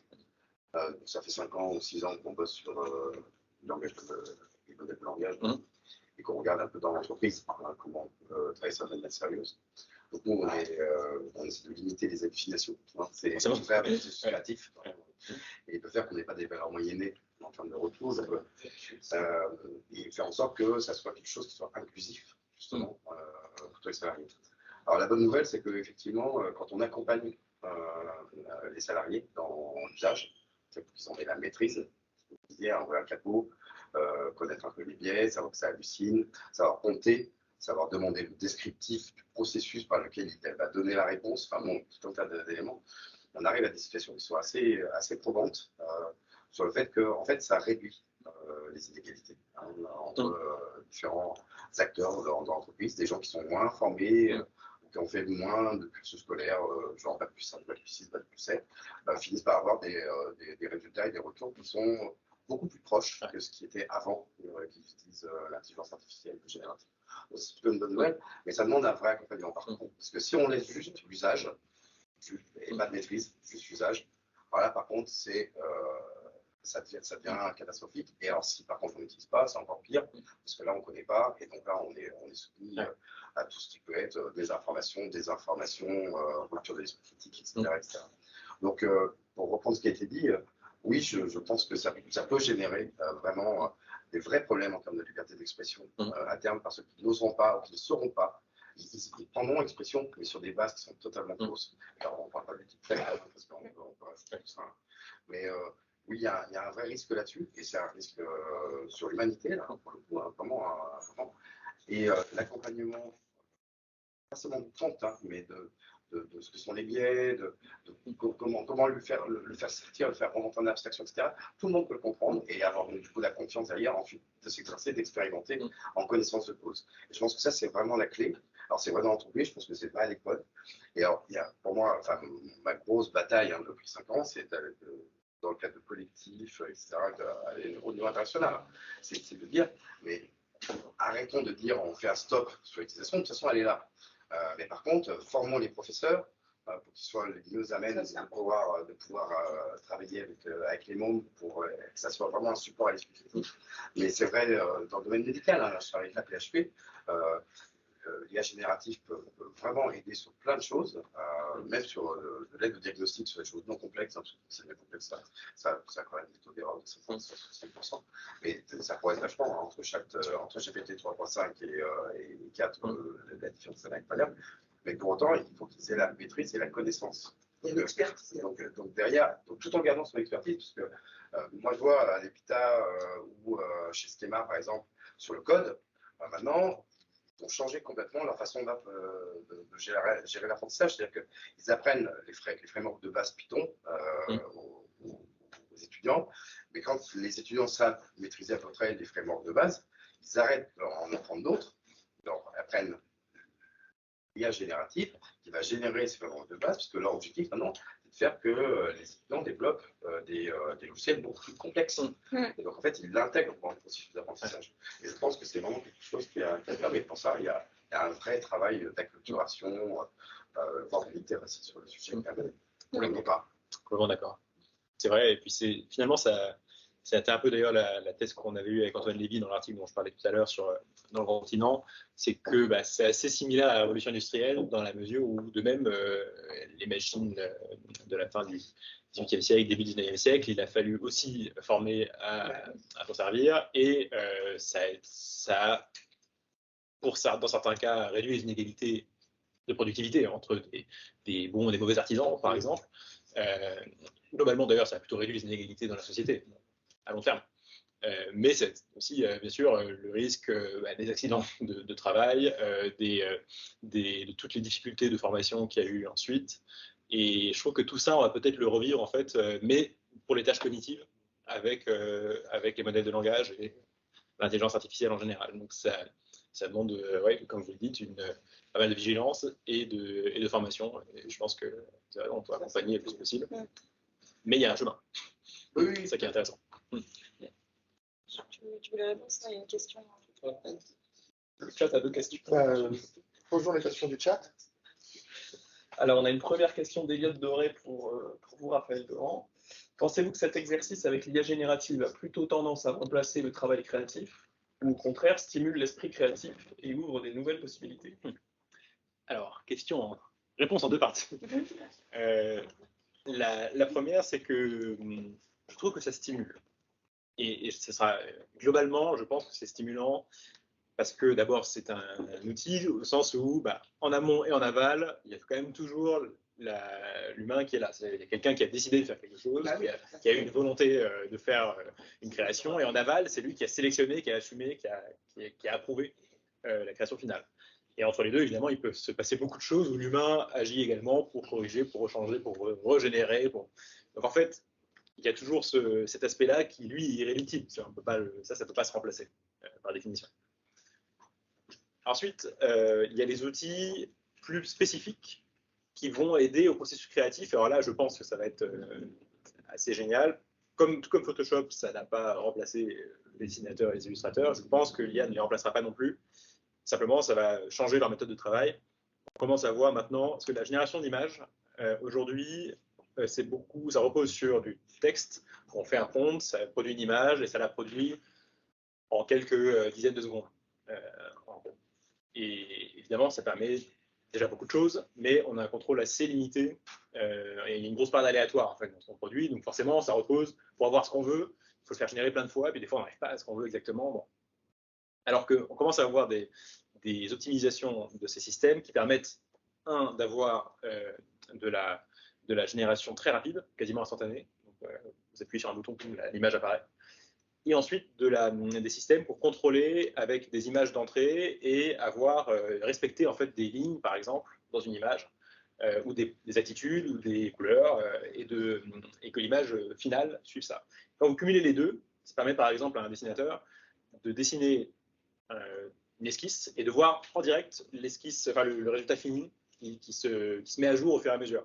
Ça, c'est extraordinaire. Enfin, ça permet de travailler pour le processus créatif de manière beaucoup plus rapide, pour faire des esquisses, des travaux aboutis, pour imaginer plein de choses, pour tester des hypothèses. C'est vraiment, vraiment assez révolutionnaire. Et surtout, là, alors qu'au début, la création d'images, ça laissait penser que c'est la fin des illustrateurs, non, en réalité, non.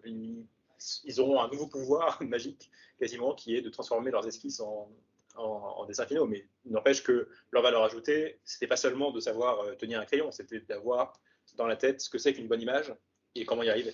Et ça, ils le garderont en fait. Et ils auront cette valeur ajoutée de savoir exactement, d'avoir l'image en tête et de savoir comment la réaliser. Simplement, ils vont le faire de manière plus rapide.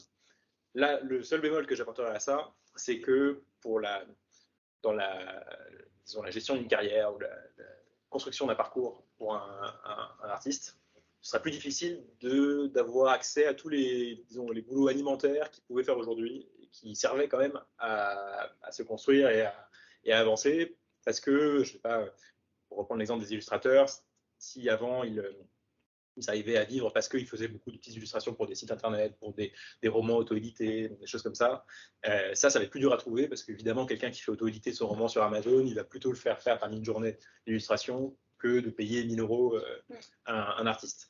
Donc c'est plutôt pour cette partie-là du travail que des questions vont se poser et qu'il faudra peut-être d'ailleurs trouver des manières de les accompagner pour qu'ils puissent quand même poursuivre cette carrière, parce que là où c'est intéressant, ils resteront toujours aussi importants en fait. Donc voilà. Les peintres et les photographes, et puis la photographie, comment elle évolue, on avait cru que ça allait disparaître. J'avais fait aussi un article là-dessus d'ailleurs, et c'est tout à fait vrai. On voit que ça revient, la photographie, la belle photo, même si on a tous notre truc. C'est-à-dire que les peintres pensaient au tout début que la photographie allait les remplacer, et puis en fait, non seulement la photographie n'a pas remplacé la peinture, mais elle est devenue un art en elle-même, et elle a donné naissance au cinéma, qui est lui aussi En fait, tout ça a multiplié les occasions de création artistique. Je pense que ce sera pareil pour l'IA générative. Mais il est vrai quand même qu'il y a beaucoup de peintres de portraits qui ont dû se reconvertir au XIXe siècle. Enfin, tout ça est vrai en même temps. Non, mais même aujourd'hui encore, la photo qu'on voit, la photo de l'excellence, la photo ne disparaît pas, elle renaît. Bien sûr. Mais bon. Parce qu'en fait, l'IA, elle ne remplace pas aussi les compétences professionnelles. C'est-à-dire qu'on parlait de générer une image. Si on veut vraiment produire une commande solide pour produire une image de qualité, il va falloir être très au clair sur les objectifs, sur les notions de cadrage, sur les notions de colorimétrie, etc. On revient sur l'expertise. Donc on revient sur un niveau là d'expertise. En fait, être capable de voir qu'une image est mauvaise ou pas, c'est quelque chose qui s'apprend avec de l'expérience.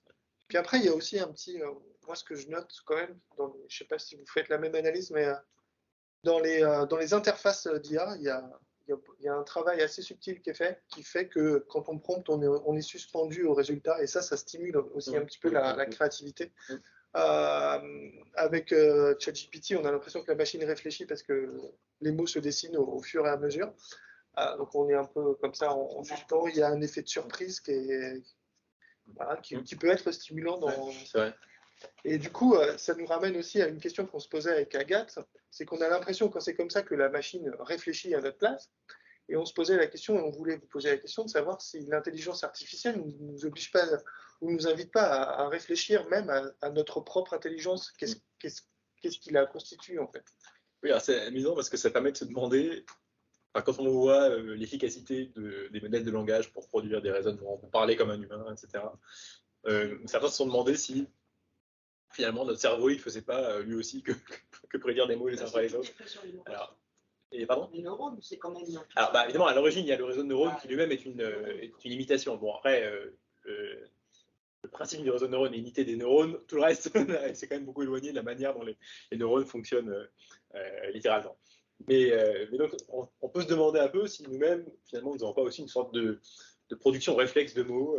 Alors, on sait que c'est pas vrai en réalité, parce que quand ChatGPT raconte une blague, vous pouvez lui demander de raconter des blagues. Il ne sait pas quelle est la chute de la blague quand il commence la blague.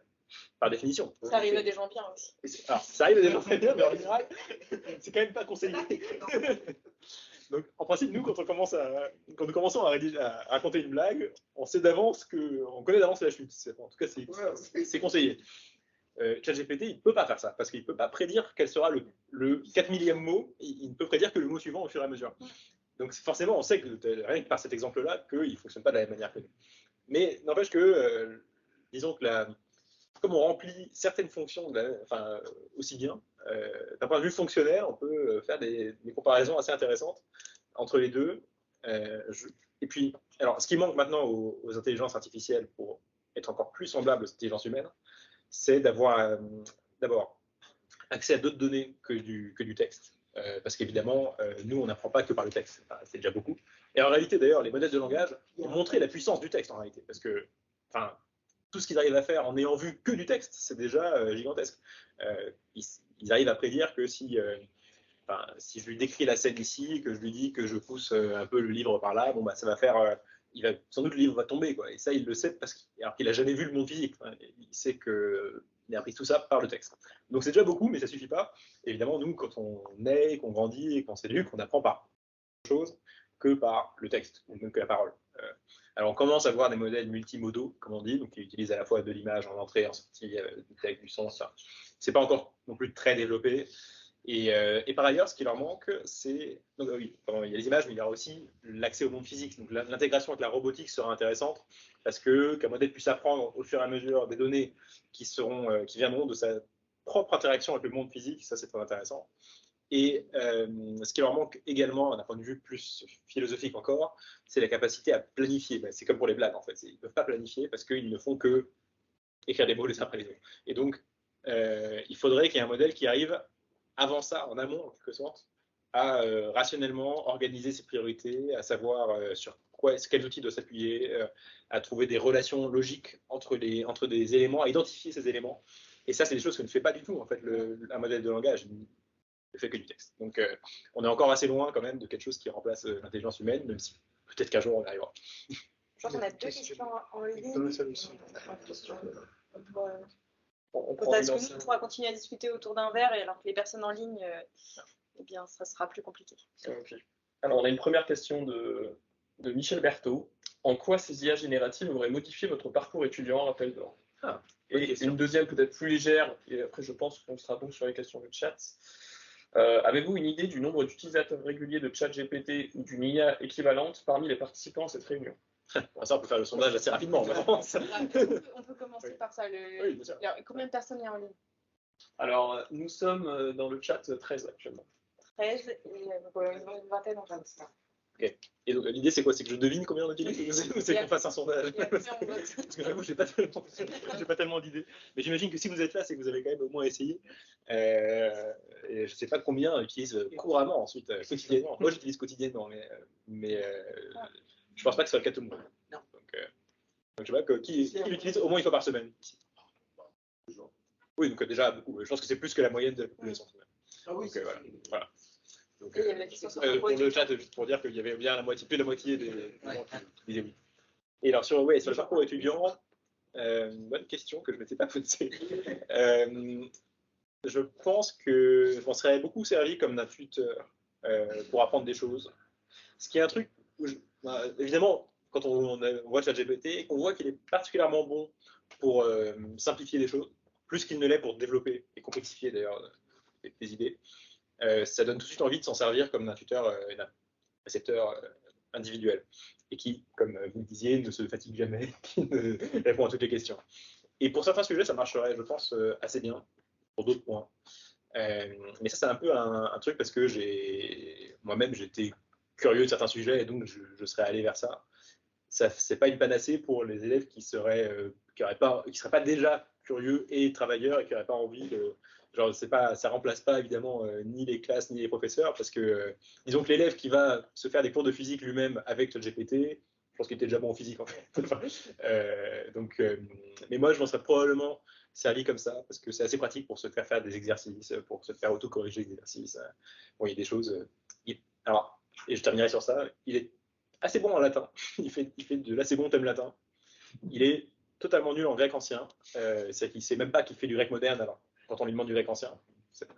Mais Claude II, qui est un autre modèle fait par la société Anthropique, lui, est très bon en grec ancien. Donc c'est très curieux. Il y en a un qui n'y connaît vraiment rien. Et l'autre qui. Peut-être c'est des gens variables. Ils sont très rapides alors. Parce que... ChatGPT est nul en breton. Ah, j'ai pas essayé. D'accord. On a fait l'exercice en début de semaine. On a fait l'exercice en breton en début de semaine parce qu'on était à Brest avec Réseau Canopé aussi. Et le résultat était en gaélique et pas en breton. C'est normal, puisque les langages qui sont. Il paraît que c'est à peu près 80% c'est l'anglais. Après, voilà. Alors dans GPT-4, il parle quand même vraiment bien français. Enfin, ça se voit pas trop mais c'est vrai qu'il est quand même entraîné principalement sur l'anglais. Mais ce qui m'a étonné, c'est que alors qu'ils sont censés avoir à peu près les mêmes bases de données entre Claude et ChatGPT, il y en a un qui connaît vraiment, qui sait pas faire une seule phrase en grec ancien et l'autre qui en fait des phrases quasiment parfaites. C'est étonnant. Il y avait encore des questions dans la salle. Moi, je m'interroge en fait sur jusqu'où on va aller d'un point de vue anthropologique. Je m'explique. On sait que un moteur économique depuis des siècles, c'est le confort, la paresse, la simplicité. Et d'un point de vue capitaliste, ça marche très bien. Mais à force en fait de vouloir automatiser des compétences qu'on croyait purement humaines, est-ce qu'on va finir par se donner des limites en fait? Pas finir à être des sortes de Wall-E en fait. Et voilà, j'exagère, mais est-ce que d'un point de vue anthropologique, on peut se questionner sur jusqu'où Qu'est-ce qu'il faut préserver en fait comme compétence, comme muscle, en fait, aussi du point de vue cognitif. Ouais. Voilà. Très bonne question. Enfin, c'est même En tant qu'historien, la principale question. ça Ouais. doit vous interpeller. Alors, bon, d'abord, je pense qu'on doit préserver ses muscles, comme vous le dites, parce que je pense que c'est essentiel de continuer à apprendre à écrire, à réfléchir, etc., quelles que soient les capacités des machines par ailleurs. Purement parce que c'est l'hygiène, en fait, physique. Ensuite, jusqu'où est-ce qu'on doit mettre des limites?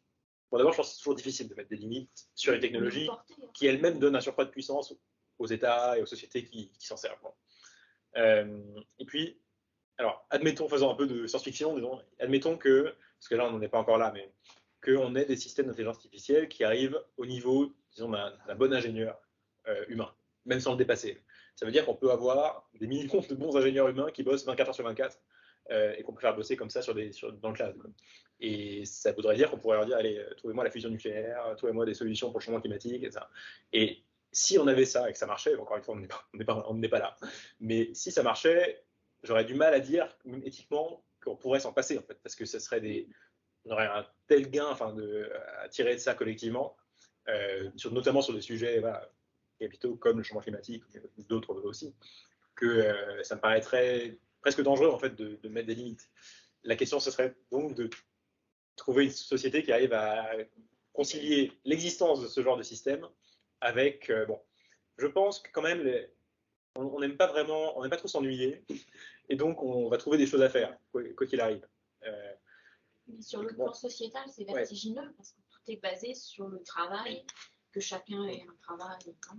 Alors on aura probablement... Et les gains de productivité colossaux qui vont être faits. Alors moi je prends souvent la comparaison de l'Antiquité. C'est clairement un peu politique. Moi je prends souvent la comparaison de l'Antiquité romaine, parce que justement, c'était une société qui avait réussi qui avait créé une société, un système où par prédation en fait sur l'essentiel du monde et de la société, une petite partie des gens, les citoyens romains à Rome en gros, vivaient comme des gens du XXIe siècle avec de la technologie, quasiment. Ils avaient une vie assez confortable matériellement et ils ne travaillaient pas. Et ils étaient payés. En gros, c'est comme ça. Et c'est le pain et les jeux, la fameuse phrase de Juvénal. C'était possible à l'époque parce qu'ils opprimaient tout le monde, les esclaves et les provinces. Et nous, aujourd'hui, on peut envisager de le faire par la technologie. Mais pour les Romains, c'est pas si mal passé en réalité. Au sein de la société romaine, alors il y avait l'inconvénient, c'est que ça fait une instabilité politique. Alors une partie est due à l'organisation du système romain, mais il y a peut-être une partie aussi qui est due au fait que la politique c'est très divertissant et que donc la stabilité en fait c'est peut-être qui naît quand on n'a rien d'autre à faire en réalité. Bon, ça c'est une hypothèse, mais globalement ça a duré quand même plusieurs siècles comme ça et ça marchait assez bien. Donc peut-être qu'on peut avoir une société avec du pain et des jeux et ça n'empêche pas d'avoir des gens qui réfléchissent, des gens qui travaillent à leur projet, des gens qui ne font rien mais ils sont contents de rien faire, des gens qui... Et si on a des robots qui font tout le travail que faisaient les esclaves et les provinces sous l'Empire romain, tant mieux. C'est mieux cette version-là que la version antique. Peut-être que c'est vers ça qu'on se dirige et qu'on a déjà eu une préfiguration dans l'Antiquité. Mais c'est un impensé politique en fait, surtout pour l'instant. Oui. Ouais. Après, les économistes diraient aussi que en fait, toute technologie crée ses propres emplois et qu'on aura en fait toujours des choses à faire et qu'il y aura une sorte de théorie des avantages comparatifs appliqués entre l'homme et la machine qui fait que de toute façon l'homme sera toujours utile à quelque chose par définition. Et c'est bon, ça c'est à voir. Oui, je voulais intervenir en réponse à votre question. C'est Michel Serres qui menait une réflexion sur voilà, il faudra trouver un sens à l'existence qui ne soit pas le travail. Absolument. Voilà. Et que deviendra l'homme quand on aura fini de s'externaliser, puisqu'il développait aussi ce concept d'externalisation à travers l'écriture, à travers l'automatisation, à travers le travail des bêtes, des machines. On n'a pas cessé de s'externaliser. Même la cuisson des aliments, c'est une externalisation de la digestion, partie de la digestion. Voilà. Et puis pendant ce temps-là, quand on parlait de l'utilité des hommes, moi je réfléchissais aux propos qui se tiennent au Forum économique mondial, où certains commencent à se demander à quoi ça va servir d'avoir tant de milliards de personnes sur Terre. Donc voilà, c'est une question un petit peu tordue. Hein, et puis non, si, bien sûr. Et puis il y a des gens qui ont un réflexe assez malthusien en fait là-dessus. C'est ça. Mais faut qu'il n'y ait pas de. Bien sûr, ça ne sert à rien, mais à quoi ça veut dire servir? Enfin, dans ce cas-là, je trouve que c'est une question qui n'a pas de sens en fait, en quelque sorte. Et finalement, il y a beaucoup de gens aujourd'hui dont le rêve, c'est de ne pas travailler. Et qui, parfois, certains y arrivent, soit parce qu'on est à la retraite, soit parce qu'ils deviennent suffisamment riches pour plus travailler. Il y en a qui gagnent le loto. Et est-ce que vraiment tout le monde serait malheureux si jamais on n'avait plus de travail? Je ne suis pas certain en fait. Peut-être que tout le monde serait content en fait. Alors évidemment, il y a un effet d'échelle qui est différent lorsque c'est pas pareil de comparer une personne qui ne travaille pas, qui a le loisir de ne pas travailler quand les autres travaillent, et une société où personne ne travaille. Et je ne suis pas sûr qu'il faille spontanément se dire que ce serait un désastre.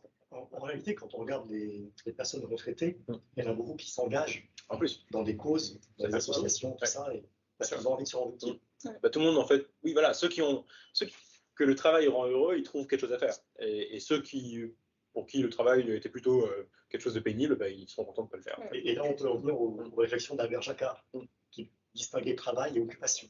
Voilà. Lui-même, il disait, si je n'étais pas payé, je le ferais quand même du moment que j'ai travaillé. Caroline, une question. Enfin, comme les programmes. Non, je me demandais du coup ce que vous pensez de l'actualité de l'entreprise qu'on a beaucoup cité. Sur le coup d'État. Voilà. Et puis, alors, si les informations sont bonnes, mais elles sont peut-être un peu lacunaires ou rapides, publication d'une lettre du Conseil scientifique d'OpenAI réfutée et qui s'alarme d'une découverte qui ne détaille pas, mais absolument extrêmement inquiétante sur les usages possibles des IA. Vous avez suivi ça comme Oui, bien sûr.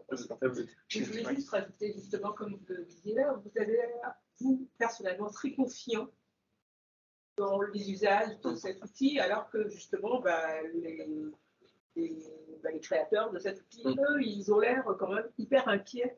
Alors, c'est un peu... Alors, ça dépend lesquels, en réalité. Parce que c'est ça qui est intéressant. Ouais. Alors, sur ce qui s'est passé ce week-end, bon, c'est pas très clair. Et on a du mal de l'extérieur à savoir vraiment quels étaient les tenants et les aboutissants de cet épisode. Alors, cela dit, c'est un épisode intéressant parce qu'il y a à la fois des aspects, disons, commerciaux, il y a des questions stratégiques commerciales pour la boîte qui est entrée en jeu. Il y a des questions juridiques aussi sur le statut même de l'entreprise, qui est à la fois en fait une fondation à but non lucratif et une société commerciale.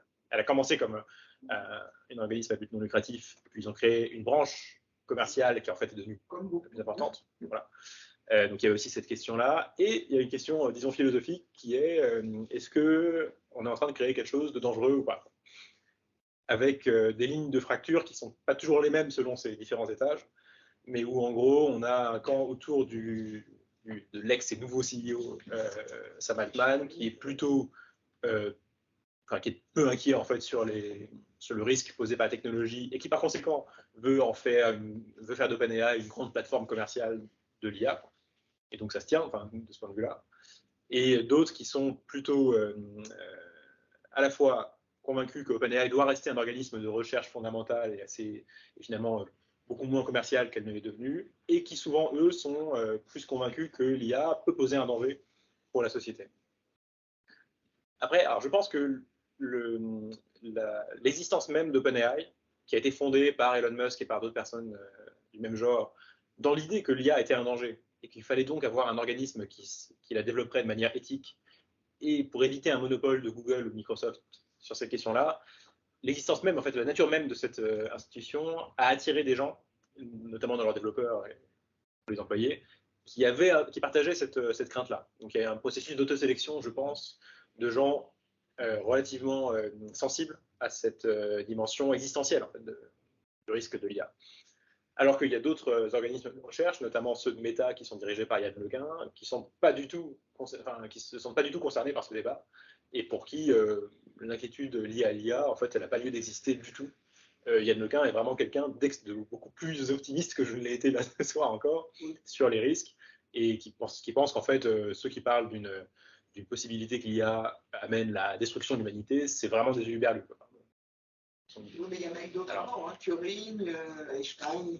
Ouais, mais ils ont parlé. Leur technologie qu'ils connaissaient bien, ils se sont interrogés aussi. Oui, mais c'est ça. Mais en fait, ils s'interrogeaient de manière quand même très théorique, parce que évidemment, Turing, à l'époque, ça restait une vision de l'esprit d'imaginer que l'intelligence artificielle pouvait ou dépasser l'homme ou le détruire. Et à ce stade, je trouve que ça reste quand même de l'ordre de la science-fiction d'imaginer que l'IA va nous échapper qu'elle pourrait se soustraire à notre contrôle et ensuite se retourner contre nous. Je ne vois pas vraiment les étapes qui mèneraient à ce fait-là. C'est pas ça qu'on fait. Alors, ok, parce que dans les gens d'OpenAI, il y avait ça. Enfin, c'était ça, oui. Voilà. C'est ça. Et pour eux, il y a cette idée qui a en plus été beaucoup entretenue par deux personnes. Il y a Nick Bostrom, qui est un philosophe, c'est américain ou anglais, je ne sais plus, anglo-saxon, qui avait fait un livre sur la superintelligence et qui avait beaucoup théorisé les risques que poserait l'existence d'une superintelligence à l'humanité. Mais évidemment, tout ça est purement théorique, puisqu'on n'a pas de superintelligence aujourd'hui, et tout dépendrait de toute façon de la manière dont elle serait construite. Et donc, tant qu'on ne sait pas ça, c'est un peu comme s'interroger sur le danger d'un astéroïde qu'on ne voit pas encore. Enfin, c'est bon. À la limite, les craintes à court terme là, sont surtout sur la génération à une échelle incontrôlable. Sur la désinformation, je suis d'accord avec vous, ça c'est plus réaliste.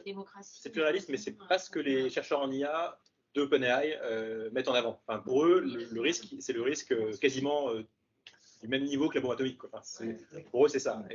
Et donc c'est très différent. Et ils ont et donc certains ont cette conviction. Et en plus, l'autre personnalité clé de cet écosystème-là, c'est quelqu'un qui s'appelle Eliezer Yudkowsky, qui est un personnage un peu étrange, qui s'est fait connaître sur Internet parce qu'il avait fait une des plus grandes fanfictions de Harry Potter, où il avait imaginé l'histoire d'Harry Potter si tous les personnages étaient parfaitement rationnels.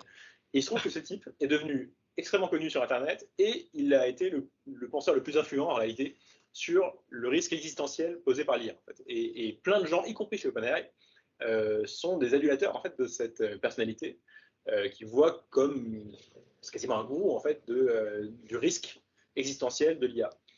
Mais des gens comme Sam Altman ne partagent pas du tout cette idée-là, n'ont jamais voulu le rencontrer d'ailleurs. Enfin, et donc, il y a une infrastructure qui en fait est beaucoup alimentée par cette eschatologie quasiment de l'IA. Par ailleurs, il y a disons, des risques plus vraisemblables, ceux qui sont sur les informations, etc. Alors, là-dessus, c'est encore difficile de voir. Je suis assez d'accord là aussi avec Yann Lequin qui considère que le problème de la désinformation, c'est pas tellement la génération de contenu. On ne manquait pas de contenu faux, mensonger sur Internet aujourd'hui. C'était plutôt sur la propagation du contenu. Et que ça, en fait, c'est un problème de réseaux sociaux, un peu d'IA, mais l'IA dans le sens des algorithmes de recommandation, par exemple. Mais qu'en fait, l'IA générative ne change pas fondamentalement la donne. Alors, il y a effectivement ces questions des deepfakes. Et moi, je pense que bientôt, tout le monde, en fait, partira du principe qu'une image est fausse. Ça pose d'autres problèmes ça pose plutôt le problème de la crédibilité des vraies images. Mais je ne suis pas certain que tout le monde tombera dans le panneau de fausses images demain. En fait, il y aura peut-être un moment transitoire dans lequel pas mal de gens se feront avoir parce qu'ils ne sont pas encore au courant. Et à un moment, on repassera dans le monde d'avant l'invention de la photographie. Donc, quand on voyait un dessin, ça ne prouvait pas du tout que l'événement était effectivement arrivé. Et ce sera peut-être pareil. Je vais me permettre de faire le tempo. Oui. On a bien dépassé l'heure et on peut continuer du coup la discussion autour d'impôts. Merci beaucoup aux présents et aux présents en ligne pour votre présence déjà et la qualité des questions. Je pense que ça a été un échange assez riche et qui montre toute la diversité des sujets qu'on peut aborder. J'avais 1 milliard de questions, notamment sur le parallèle entre l'impact sur la société romaine de la technologie et à travers le livre du moins et ce qu'on voit aujourd'hui. Mais je pense qu'on pourra en reparler. Très bien. Là. Si vous avez des questions ou envie de poursuivre la conversation, n'hésitez pas à nous écrire. Et puis sinon, je vous donne rendez-vous pour un autre rendez-vous ASDN le 12 décembre avec Julien Nossetti. Merci beaucoup. Merci à vous.